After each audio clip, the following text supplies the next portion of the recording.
Hello again and welcome to this edition of Barbados Racing. Coming up this week at the Garrison will be the Pinnacle Feeds Day, featuring the MidSummer Classic, which will be dedicated to the memory of the late great Venice Pappy Richards. We also have that connection with Bill's Inc. Stables. Yes, we have George, Elias and Peter Naimey speaking to the iconic commentator, you know who? Lindon Yarde. And that's not all, people. We've got some of the classics from the past MidSummer Classics. Stay tuned. Barbados Racing is next. John Gardner is a farm liaison officer at Pinnacle Feeds. Of course, the big day, November 14th, and the big race, the MidSummer Classic, part of that Triple Crown. I know if Pinnacle Feeds have been involved with this particular race day for many a year. Why do they keep coming and supporting horse racing? This is the 15th year in total that we've been sponsoring the race. We appreciate the opportunity to do so because we want to offer something back to our customers. So for us, it's a great thing to be able to associate it with a Grade 1 event in Barbados, where we will look to identify the best of the 3-year-old equine athletes going 9 furlongs. So this year, we expect a full field of 12 starters, vying for an opportunity to win the classic, as we refer to it, the Pinnacle Feeds MidSummer Classic. We want everyone to have a great trip. We expect a fun-filled day, but in addition to that, I also would like to state what we have on offer. In addition to the sponsorship, we want to also recognize many of the other prize winners, notably the trainers. So as a gift to the trainers, what we will do is that every trainer saddling a winner on the Pinnacle Feeds Day will receive 5 bags of horse feed. This is increased to 10 bags for the trainer that wins the classic race. We are not leaving out the jockeys and the grooms, and as a result, every winning jockey and groom will receive a voucher for $50 to be redeemed at Robert's Products from the Farm and Pet Mart. One of the other things that would be notable for the Pinnacle Feed Race Day on November the 14th will be our desire to honor Venice Richards. Now, Venice Richards has been a jockey at practicing his craft for in excess of 30 years. In that period, where he has ridden in many areas, he has had 4 triumphs in the classic race. Those 4 triumphs are Country Squire in 1985. He would also have piloted Coubird to the Triple Crown. In addition, he rode Style and Flair, and then he rode Secret Habitat. What we will do also to honor his memory would be the names of the races will feature horses that were ridden by Mr. Richards to success in the classic race, in addition to some of the other notable horses that he rode. One of the things that struck me, because I myself had never met Mr. Richards, but coincidentally, a few weeks ago I had a visit to a farm, which is the farm of George DeVere Davis, and we were having a conversation of Coubird, because if you get to visit the farm, you would like to have that conversation. And the conversation then went from Coubird onto the pilot of Coubird during Triple Crown, which would be Mr. Richards. And he would have indicated that at the time when Stanford Prince was imported into Barbados, then Mr. Richards had to honor his commitments and ride Stanford Prince.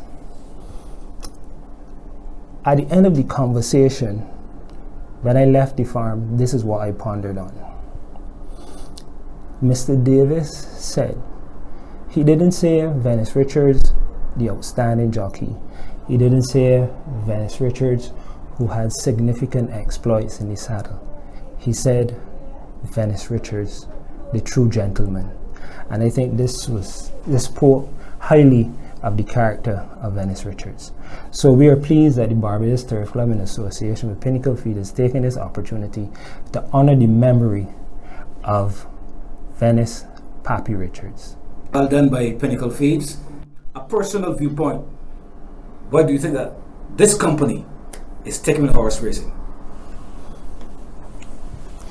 It is true that it provides employment, or it generates employment for a significant segment of the population. One can only recall going through the period of COVID, where I am aware that the Barbados Turf Club had care packages for grooms and jockeys, which was very laudable on their part. And at the resumption after a 7-month break, it is necessary to get these people to earn again. And in support of our customers who purchase the product, and also the Barbados Turf Club, where we see this partnership as a very symbiotic one, we were pleased to extend a level of assistance to the Barbados Turf Club, because sponsorship is necessary in this game to help everyone get back on their feet. Thank you very much. John, of course, you sound like someone who has a great love and a great scholarship of horse racing at the Garrison in particular. And did your love grow for the sport of kings? Well, fortunate for me in my case that horse racing has been a passion in my family. I was very fortunate to have an uncle who was in the saddle, a father who attempted to ride, but he wasn't that good. So uncles who had been owners, my dad had been an owner, and I myself had dabbled a bit in horse racing. So you can say it's like in my blood. I'm a boy from Britain's Hill, so it's close to my heart. Thank you, John. That's good enough. You're welcome. And we believe you. Appreciate it. Quite absorbing. Gardner certainly knows more than about feed. He knows his horse racing onions. Lindon Yarde. Right now he's talking to Mr. Elias and to Mr. Naimey. Joining me for this interview is George Elias, and he is part of Bills Inc. And they have done exceptionally well, especially around a time like this when we come around to the 45th running of the Pinnacle Feeds MidSummer Creole Classic. The second leg of the Barbados Triple Crown, the first leg having gone to Deja Vu. That was when he captured the Barbados Guineas in an exciting finish. George, morning and welcome. Morning, Linda. How you doing? I'm well. Let's start with Bills Inc. How did Bills Inc. first come about? Jeffrey Bainor, a good friend of mine, we were into breeding horses, or we were trying to breed horses. He had Annabelle Jane, and we decided to throw our luck at it, you know. I can't remember the name of the horse we had before, but Serious Lot was the first one, basically, that we sent to the sale. I don't even think we got him sold. Right. I think after there was a private purchase, I think his dad and uncle and a couple got involved and they took him. And then the next year, well, we had the brother at that point, which is Baltimore. And we went to the sale again, nobody didn't want to buy it. And Jeffrey told me, well, look, let's race your horse. So I told him, you know, this can cost a lot of money. So if we're going to be racing, the name we're using is Bills Inc. It's the only money that we can be spending, bare bills. Anyway, long and short of the story is that we have Baltimore, and the first year we was racing, we won the Derby. Right, so you would have come into, straight away you hit the jackpot running. Yeah. And obviously, while you were paying out bills, you were also collecting some bills as well. Well, but there's the funny part now. So, we ran second in the Guineas.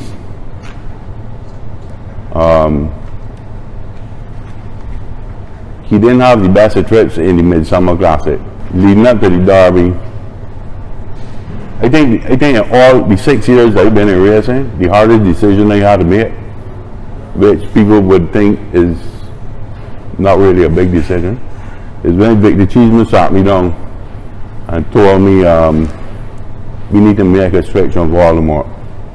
And the hardest decision for me was to tell Kyle Carter that Ricky was going to be riding Voldemort. Me and Kyle have been good friends for a little while. You know, it was not getting into the racing and all. It was a very hard decision for me to tell Kyle that Ricky had never ridden for us before, at least for me. I mean, he ran this year's back, I believe, or I can't remember the particulars anyway. And we went on to win with Voldemort, and I made a decision, let's go train out for the Derby. Because we thought that he trained really well on the sound in the morning and whatnot, and we decided to go. When we came back from Trinidad, I believe we ran 5th in the Derby there. Jeffrey told me, he said, you know what? I got a horse for you to buy.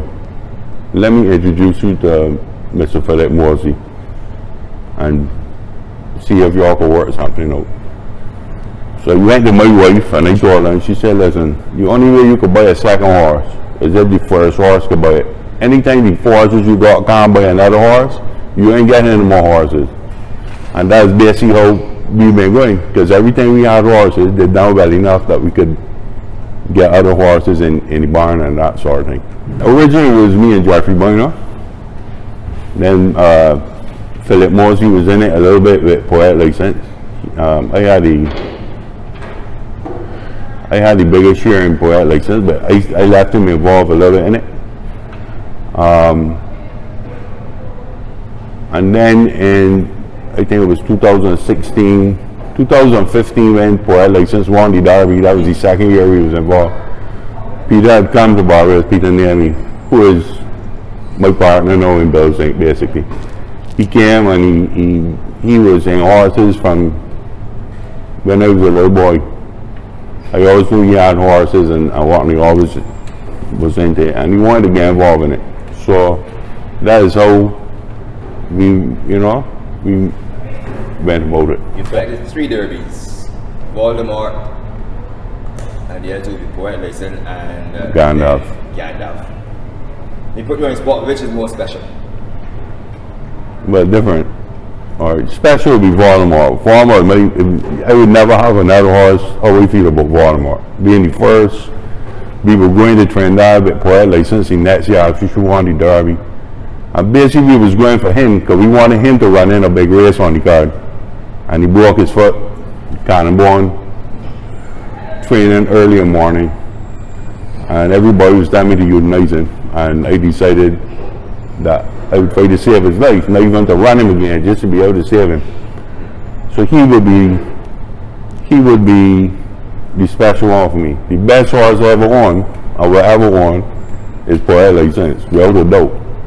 That's where me and my partner differ. Talk to me about Poet License, how really special was she? Oh, she was tremendous.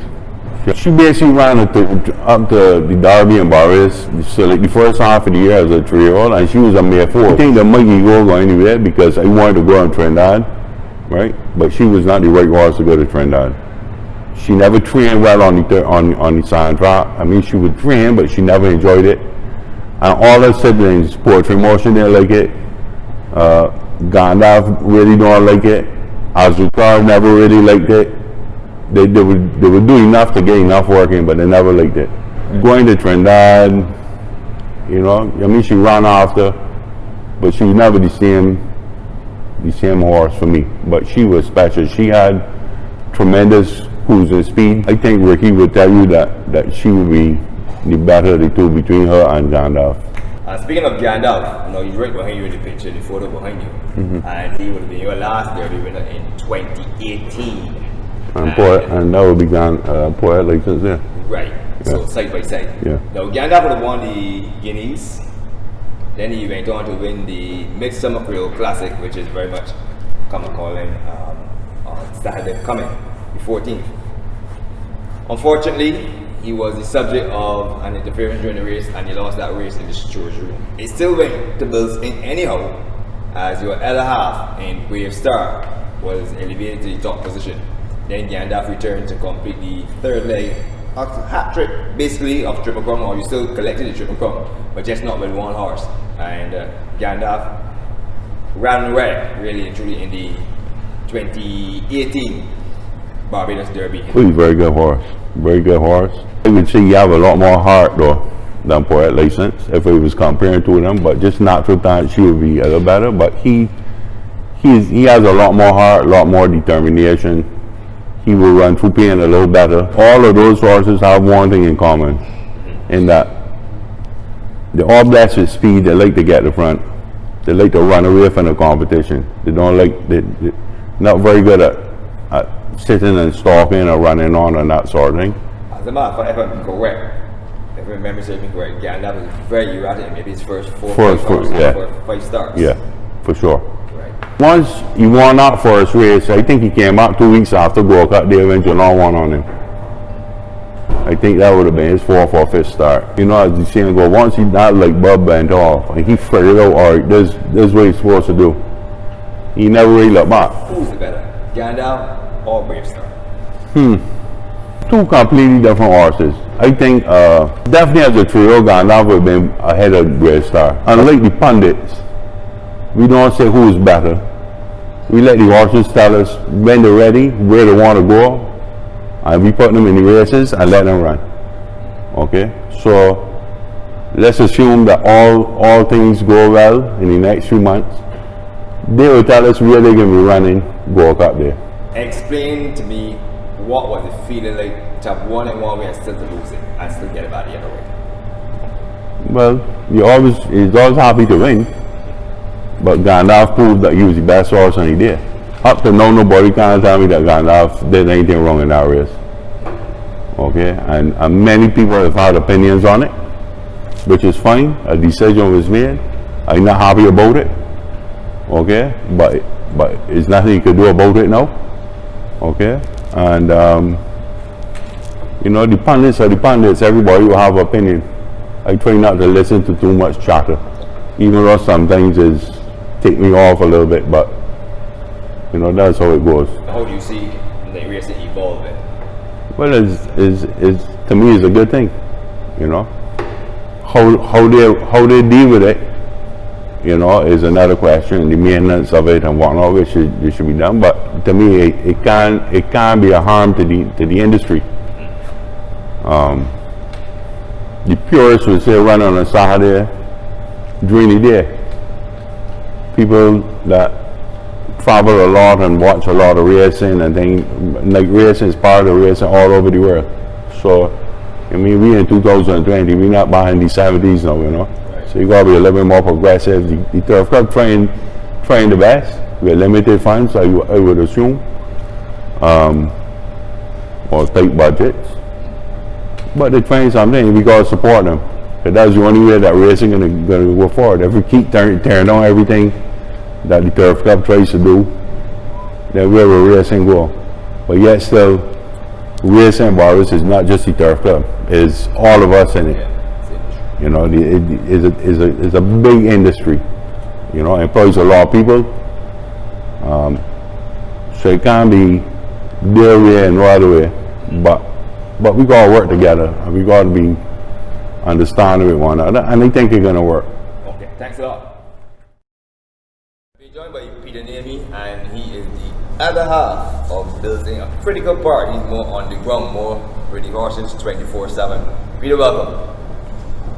Thank you. How long have you been with Bills Inc.? I migrated from Barbados 30 years ago, and the first time I came back was the Derby day that Poetic License won in 2015. And it got my blood boiling again. I got involved in 2016. I bought, the first horse I bought a share in was Poetry in Motion. From there, we got Super Lady, which we were successful with. We won 3 in a row with her. After Super Lady, it was Gandalf. Right. And I fell in love with from day one. As my partner told you, the rest is history. So you've landed on 2 derbies, basically, of which you've won 3 in a short span. Correct. I wasn't around for Voldemort. Right. Yes. We have a difference of opinion as far as that goes. As far as I'm concerned, Gandalf is the best horse we've ever owned. And I will say that to the world. I don't think we've seen the best of him yet. He's raw talent. He's had some issues. And right now he's doing as well as he ever has done. And I'm very much looking forward to Independence Night. Gandalf running in the Breeders' Race. I think it's going to be a sight to behold, and that's just my personal opinion. Poetic License has a yearling and a weanling. The yearling is by Rockamaduro, who is the sire of Gandalf, and that was my prompting to get that cross, because that would be like a 3/4 back to Gandalf. So I hope Lightning can strike twice there. She's a lovely, precocious little filly, and I think she will do very well. Our weanling is by Aristodemus. He's throwing big, beautiful foals, and they've been running reasonably well for a freshman sire. I think he's already made a mark as one of the top stallions in Barbados. So I'm very excited about both of those prospects. You know, every breeder, every foal they have, they think it's going to be a world beaters until they prove them different. Poetic License is now in foal to Dorset. Okay. Also a Gold Cup winner. 2 Gold Cups, of course. None of his foals have raced yet, but they all seem to be absolutely stunning horses, and that was the decision to go to him, that more than anything else. What are your views on the newly laid surface at the Garrison? I think they did a fantastic job. The track is really level. Speed horses were carrying their speed. That was my opinion. I think we have a lot of good racing to look forward to on that surface. I will leave the final word with you to speak about your trainer. Okay, did you say let's speak about it? My trainer, Victor Cheeseman. I think Victor is a fantastic horseman. He has a wealth of knowledge. I've known Victor for more than 45 years, since I started coming around the Garrison as a little boy. He's worked his way through the ranks. I think what he's forgotten about training horses, some of the other trainers haven't learned yet. The grooms that have looked after all of these, the one groom that's looked after most of them is Bakey.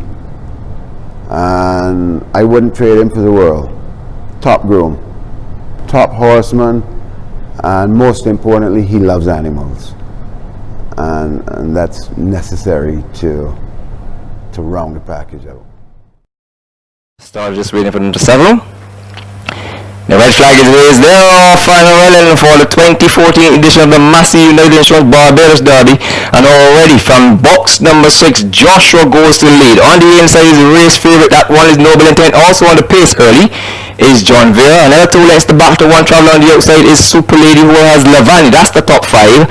Easing out a bit now, that one going behind the top 5 is Jasmine. Then there's In the Pink Corvette, has 3 beaten, and those will be Voldemort, who has the last one at the stage is Kamazita. They've done the quarter in 25-1, and they're going to turn and face us for the first time and come into the lane. And it is on the inside, that one in the middle of the course, it is Joshua who leads. Down on the inside is a prohibited favourite, Noble Intent. Wide on the outside is John Vere. That's the top 3.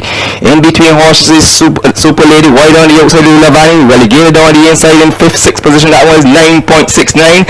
Then there is In the Pink Corvette.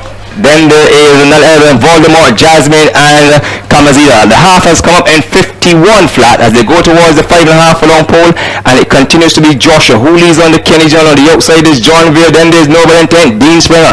Thank you very much. Just under 5 to go. And it's Joshua who leads from John Veer. Noble Intent is third. On the outside, going up is Lavani. Also going up very quickly on the outside is Super Lady. Noble Intent is the next one through. 9.6. Nice start to field the run. And Noble Intent has folded very meekly as they go towards the 3 furlong marker. 118 at 1 for 6 as they get over the top of the hill. And Lavani has cleared out by 4. Super Lady runs a big race in second. The one sweeping by them on the outside is Voldemort. 9.69 is still there. Jasmine trying to close as they come to the quarter pole. And Lavani is in front. On the outside here is Voldemort with a ground run. Super Lady splits horses. It's Super Lady and Voldemort right on the outside. Lavani has called it a day. Has it head for home now in the derby. And it's Super Lady on the inside. On the outside is Voldemort. Super Lady on the right hand drive. Voldemort being pushed out on the right hand drive. It is Voldemort and Super Lady. Voldemort and Super Lady. Voldemort starts to draw in. Oh, he's going to land the 2014 running of the derby. Voldemort wins it by 2. Super Lady runs a big race to be second. 9.69 is third. Locked away. And just waiting for the rider to climb aboard. He does that. We're all set for a start. And the red flag is raised. They're off and running towards the inside. Hercules goes for the lead. Coming across from the outside, I can see the blue cap of Gazing against the rail. And second is none other than Hercules towards the outside. That one traveling nicely is Bulletproof, who's on the fire this afternoon. Tachyon and the back mark at this stage is World Ain't Enough. So change the guard up front. And would you believe it? It is the favorite, Poetic License, who's gone at least 10 lengths clear, smoking as they come towards the line. The quarter has been completed in 24 flat. Towards the straight for the first time, Poetic License clear by 8. In second position on the inside, that one is Hercules against the middle of the rail. That one in the middle of the track, is Tachyon. Towards the outside is Gazing. Then there is Bandit stablemate. Donico did it. Rangers mid-pack against the rail comes Bulletproof. Then there is What's Up Do, This Means War, World Ain't Enough, and Benghazi Can See the Field. The quarter, the half mile in 48 and 1/5. And it is Poet License on cruise control, clear by 10. In second position, Hercules is being pressed. Gazing also being asked for effort. Donico did it, is taking closer order. In between horses is Tachyon. Towards the outside, you can find that one is Gazing. Then there's Bulletproof in regress. Or the against the rail comes What's Up, Dude. World Ain't Enough trying to get into it. This Means War has one beaten, and that is Benghazi. 6 furlongs in 113 flat. And Poetic License continue to smoke in front. Call it 15 clear. They're going to have to really run to reel her in. It is Poetic License clear by 16 and a half. They're racing the SOS for this one. Poetic License is clear. Clear sailing. The others are bunching up in second position on the chase. Here comes Donico. Did it with a lot of work to do. Gazing is running on at one pace. So too is Benghazi is giving up ghosts as they come back towards the corner. Poetic License clear by 8.5. Donico did it, is running at her. They come towards the corner. The 2015 Massey United Insurance Derby. And it is Poetic License clear by 3.5. Donico did it, is sailing. Switch towards the outside. This 2-horse race. And it is Poetic License. Donico did it. Coming. Poetic License and Donico did it. Poetic License by a length and a half. Donico did it, is trying desperately on the outside. One last surge is not going to be enough. Poetic License hangs on by a half a length to win the race. A magnificent ride by Ricky Walker. Second is Donico did it. Third is Tachyon. The fourth horse is Gazing. And the gates are open for the 70th run of the Barbados finish towards the outside. Roof shows promptly in between horses Ollivander. Against the rail is the red nose band, black body, red sleeves of Dominus. So they thunder down the stretch for the first time, and it is Dominus who has the lead. On the inside, that one is Conflict of Interest drawn one. Towards the outside stablemate Ollivander down along the rail looking for room. On the inside is Deja Vu. Behind that one is a Roof. Against the rail comes the Junior Striker own like Fantastic. Then there is War Eagle. Behind War Eagle comes Mickey Mouse, followed by Odyssey. Temple Dancer has 2 beaten, and those 2 will be none other than Oprah, and about 25 lengths behind the field. This one is going to have to come from St. David's Upper Christchurch for sure. That's the back marker. They go down the back stretch, having done the quarter in 24 and 3. And the leader on the inside continues to be Dominus, looks good on the front end. Deja Vu sits in second position. On the outside is Conflict of Silence is traveling in third, fourth position. That one's Ollivander. War Eagles travels absolutely well. So to the roof. Another 5 lengths back to one on the outside. Magnus trying to get into it. Light Fantastic has a lot of work to do. The half mile in 48 and 1. They're over the top of the hill. They head back towards the quarter pole. And it continues to be Donuts looking to cause a major upset. But they begin to gang up on this one like gangbusters. And they swoop on led by Deja Vu towards the outside. The Craig Braffett on War Eagle. They turn for home and there's War Eagle on the outside. Deja Vu lies between these two. War Eagle and Deja Vu. Deep straight, a tremendous straight. On the inside is Deja Vu towards the outside. War Eagle is War Eagle and Deja Vu. Deja Vu with the advantage. Deja Vu and War Eagle. Deja Vu holds on for the victory by a head from War Eagle. In third position is Ollivander. Before I go, of course, I did promise you some classics from the MidSummer Classic over the years. Well, I always try to keep my word. I'm not a politician, you know. So here we go. Bye-bye for now. Until next time. Red flag is raised. And now quite a smooth start to the 2015 edition of the Pinnacle Feed MidSummer Creole Classic. Michael Jackson hugs the rail. On the inside, on the outside for company is Poetic License. So these two have darted just about 3 lengths clear of Donny Did It, who's going to track in the third position. In between horses, that one ranging up now is Island Woman. English Rose is also there. Widest of all is Shush as they come down the straight for the first time. So change the guard up front, your sole leader.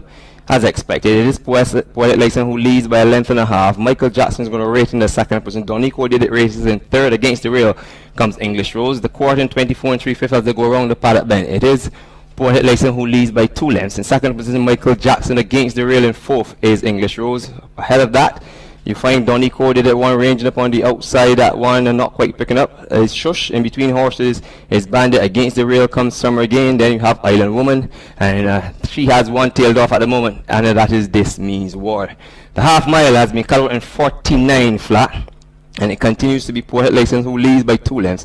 Ranging up in the second position now is Donny Coded, who goes on the chase. One losing position at the moment. That's Michael Jackson against the rail. That one is Summer Again. Being pushed along is English Rose. That's the top 4. They've separated themselves just about 5 lengths from Shush, who's trying to come up the back. 6 furlongs in 1:14 and 2/5. And at the moment, Ricky Walker hasn't asked a question of Poetic License, who leads by a half a length. On the outside, Donny Coded it comes to offer a challenge. English Rose is racing in third. Summer Again is trying desperately. They come back towards the corner. We have a race on, and it is Poetic License. But on the outside, Donny Coded it shoots through and picks it up. They turn for him for 11.5 left. Does she have it left in her? And it is all Donny Coded who comes through and picks it out. The favorite is in trouble today. On the inside is Poetic License. When the second, here comes English Rose, but it's going to be a big upset. The favorite, it's going to be there. There'll be no Triple Crown in Barbados this year. Donny Coded it wins it in 1:53 by 4 lengths. In second position comes Poetic License. Then there's English Rose. Summer Again trails in 4th. The red flag is raised. They're off and running in the second jewel of the Barbados Triple Crown and towards the front against the rail. That one that's shown prominently is Poetry in Motion. One ranging upon the outside is Daddy's Wish. In the third position down along the rail, that one is just trying to make some headway. That one is Stolen behind horses. The back marker at this stage, at the back pair, will be Silver Bullet. On the inside and towards the outside is Sally's Dream. So they come down the straight for the first time, and it is the blue quartered cap, the red star of Poetry in Motion. On the outside, Daddy's Wish wants to pick it up. 3 wide on the outside is Northern Star. That's the leading bunch. Behind these, against the rail, comes Stolen, followed by Sadler's Dream, Hussein, and Silver Bullet. The quarter has been cut out in the 26 and 3/5. They go around the pallet bend. On the inside, it is Poetry in Motion, who continues the procession. On the outside is Daddy's Wish. Tracking on the inside, looking for Racing Room is Stolen. On the outside, the favorite Northern Star. That's the stop quartet. In 5th position on the outside, Sadler's Dream has 2 beaten. Those will be Musain. Behind Musain, that one is Silver Bullet. The half has been carved out in a matter of 52 flat. And they continue down the backstretch. On the inside, it remains Poetry in Motion, who leads. Daddy's Wishes on the outside, still waiting for Racing Room. On the inside is Stolen. On the outside of Stolen is Northern Star. Then there's Sadler's Dream with the jockey standing tall. Musain has 1 beaten. That remains Silver Bullet. As they reach the right-handed top of the hill, 3 furlongs out, and it's 101 minute and 17 for the 6 furlongs. And on the inside, it remains Poetry in Motion with Daddy's Wish pressing the issue on the outside. Behind horses is Northern Star. On the inside remains Stolen. One going on the outside. That one is Silver, but is Saddler's Dream. They come back to the corners. Daddy's Wish on the outside, on the inside. Portrait Motion now going to swing up wide here. Is Northern Star, they turn for him. And it is Daddy's Wish. Northern Star trying desperately on the inside. It's Portrait Motion, but it's Northern Star and Daddy's Wish. Northern Star, Daddy's Wish. Portrait Motion is beaten. Northern Star and Daddy's Wish. Class is class. Form is temporary up on the outside. It's Northern Star who gets up for the victory from Daddy's Wish. Third on the inside. That will be a Portrait Motion. Then there is Stolen. They stop the clock in 1:51 and 2/5. 1:54 and 2/5. In a moment, I'll have a recap for you. Vencedor started to raise his flag, and he sends them racing for the 2017 edition of the Pinnacle Feeds MidSummer Creole Classic. And quickly into stride is Florette coming from on the outside. Oberoi is in second. Legion is in third position. Then comes Javelier. There's a gap about 3 lengths now back to Firecracker. Along the rails then comes Black Rock as they turn right-handed and come down the stretch for the first time. Back in 6th position now, that comes Firecracker, then comes Nilos. Vencedor is between horses, then comes the Gal Dem Sugar. Then their back markers will be Zip Code and Butterfly. As they come on the wire for the first time, and Ricky Walker is trying to beat the speed of Florette. As she goes on now by about 1.5 lengths from Legion. In third position is Oberoi. They've done the first quarter in 26 and 1. In fourth position by 3 lengths now comes Javelier. Between horses is Black Rock. On the outside is Firecracker. Then comes Nilos along the rails. The Girls Them Sugar gets into contention. On the outside is Rockley. Then comes Vencedor. Then the second from last is Butterfly, and the back marker is Zip Code. As they pass the 4, they've done the half in 50 and 3. And up front, Legion takes command of the race. In second position is Florette. There's a gap about 4 lengths now to Oberoi with Rashid Hughes trying to get his mount to into here. In fourth position now is Javelier. Getting into contention is Rockley. Then there comes, on the outside comes Butterfly. As they come with a furlong and a half to go on, Anderson Trotman has set Legion for the wire. So it is Legion in front. On the outside here comes Oberoi. Florette is beaten at this stage. They come with a furlong and a half to go. And it is up front. Legion on the outside is Oberoi. Wide on the outside comes the Girls Them Sugar. And down the stretch they come. And Oberoi puts on the outside. On the rails comes. It's Legion. It's Legion and Oberoi. Legion and Oberoi. Oberoi hits the front and darts away. Oberoi wins it now from Legion. Then came on the outside was the Girls Them Sugar. And we're going to get the agitated Jackman and the gap to settle. Right flag is raised. And away they go. And the 43rd Pinnacle Feeds MidSummer Creole Classic is on its way. And Gandalf and Rashid Hughes open up already as they race through the first furlong. It's Gandalf from Top Cat. Behind this one goes Pretty Princess. Then there's My Friend Patch. Brave Stars in close attendance. Then there's Jackman and the Gap. Toko Man, What You Think? And the 2-year-old champion of last year, Stealing, is about 15 lengths off of Gandalf as they come to the stretch for the first time. So it's Gandalf and Rashid Hughes. Rashid Hughes seeking his second consecutive MidSummer Classic, and contrary to last year where he spoiled a Triple Crown for Victor Cheeseman trainee, he's riding a hopeful as they race to the 5 furlong marker. So it's Gandalf on top by 2 lengths to My Friend Patch, who's now raced into second. Third is Top Cat and Bishop. Then there's Pretty Princess. Ricky Walker is being a bit more patient with Brave Star this afternoon past the 5 furlong marker. Toko Man, Jackman and Got What You Think, and Perch and Stealing can still trail as they race up the back stretch, and Gandalf is trying to slip them. 49 and 4 with a half mile left to travel is the half mile split. Toko Man is, My Friend Patch rather, is second. Brave Star is creeping ever closer as he comes within a length of his stablemate. 4 back to Pretty Princess. Top Cat is in regress as they get over the top of the hill, and the stage is set 3 furlongs from the money, and it's Gandalf, and his hands to quicken as he feels the pressure from his stablemate Brave Star, and these two have quick 10 clear of the rest with a quarter mile left to travel. And Bills Inc.'s 2 phenoms come onto the mile marker together, and Gandalf is trying to inch away from Brave Star as they come to the corner, and it's a staying power match as they turn for home, and Gandalf has repelled Brave Star as they come inside the final furlong, and it's Gandalf who's in front by 2, Brave Star second. The others have a great view as they're about 15 lengths behind of Gandalf, whose crown may have slipped, but it never fell as he resumes his position on top of the 3-year-old ranks as he sets a Triple Crown bid for the first day in August. He beat Brave Star by 3. Sean Hazelwood, this is a big occasion for him. It's the biggest ride of his career. Bright future ahead of him. They're all in, locked away, and the gates are open for the second jewel of the Barbados Triple Crown. They race towards the mile pole from the inside. And the leaders from the outside cutting going across 5 lengths clears Fantastic Francis. In second position is 17 million US. followed by Mischief Maker. You can also see the yellow and black of Mari Oro towards the outside, the red and yellow of Sydney's a Superstar. In between horses, I can see Nazinga. Then there's also Good Vibration. The back mark of the stage is Go Frankie. They thunder down the stretch for the first time. And the quarter has been carved out in 26 flat. And it is Fantastic Francis who leads by a length. In second position, the favorite Mari Oro down the inside. Good Vibration towards the out. Sorry, that's Go Frankie. Towards the outside, Sydney's a Superstar. Mischief Makers on the inside of Good Vibration. Then there is 17 million US who finds herself just trailing one. And that is Nazinga. And they've done the quarter in 50 flat. They race past the 5 furlong pole, and it's Fantastic Francis, handily held by Tishon Hazelwood, so handily held as well. Is Mari Ora, good on the inside is Go Frankie, Good Vibration races in 4 towards the outside. Sydney's a Superstar, Mischief Maker, and Sydney's 17 million US is under some pressure. Now going by that one is none other than Nazinga. They race back towards the top of the turn, the top of the hill. At the far turn, and it continues to be Fantastic Francis who leads by a length. On the outside is Mario Oro. Coming into the contention, there's Good Vibration, 6 furlongs in 1:16 and a fifth. And the rhythm continues to be quick and change the guard up front. And on the inside, it is now Mario Oro who shoots through and picks it up. We have a wonderful horse race ahead. It is Good Vibration who comes towards the corner, sneaks through on the inside. Good Vibration towards the outside. That one is 17 million US. Mari Ora is down on the inside. It lies between these three. And in the middle of the course, it is 17 million US. This would not be Barbados currency. 17 million US pouring it on by 1, by 2, by 2.5. 17 million US back on the deck.